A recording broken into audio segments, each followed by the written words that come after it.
वाहनांच्या सुरक्षेसाठी अनिवार्य असलेल्या हाय सिक्युरिटी रजिस्ट्रेशन प्लेट अर्थात HSRP बसवण्याची अंतिम मुदत संपून महिना उलटल्यानंतर आता राज्य परिवहन विभाग ॲक्शन मोडमध्ये आलाय।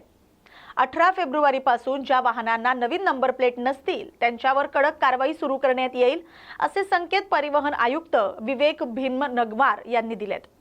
15 दिवसांचा ग्रेस पिरियड देण्यात आलेला आहे। ज्या वाहनधारकांनी 31 डिसेंबर 2025 पूर्वी नवीन नंबर प्लेटसाठी नोंदणी केली आहे पण अद्याप प्लेट बसवलेली नाही त्यांना प्रशासनाने आणखी 15 दिवसांची सवलत दिली आहे। ज्यांनी वेळेत नोंदणी केली आहे त्यांना संधी मिळणे आवश्यक आहे। म्हणूनच आम्ही 18 फेब्रुवारीपर्यंत थांबण्याचा निर्णय घेतलाय असं भीमनवार यांनी स्पष्ट केलंय।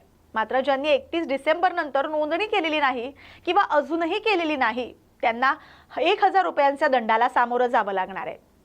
पुणे आणि पिंपरी चिंचवडमध्ये या मोहिमेला अत्यंत थंड प्रतिसाद मिळालाय। शहरात एकूण पात्र वाहनं ही 24,28,579 आहेत। प्रत्यक्षात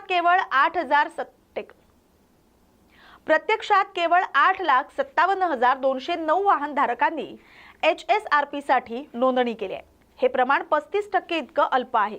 राज्यात एकूण 1 कोटीहून अधिक वाहनं अजूनही जुन्याच नंबर प्लेटवर धावतायत। 31 डिसेंबर 2025 ची अंतिम मुदत उलटूनही वाहनधारकांमध्ये गांभीर्याचा अभाव दिसून येतोय।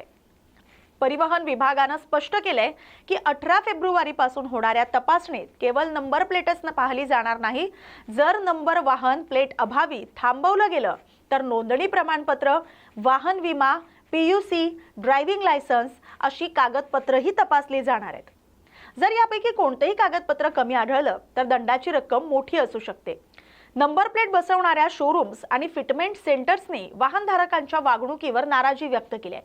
अनेक ग्राहक त्यांच्या ठरलेल्या अपॉइंटमेंटला येत नाहीत आणि कधीही उठून येतात। त्यामुळे फिटनेट सेंटरमध्ये तयार असलेल्या नंबर प्लेट्सचा डोंगर साचलाय।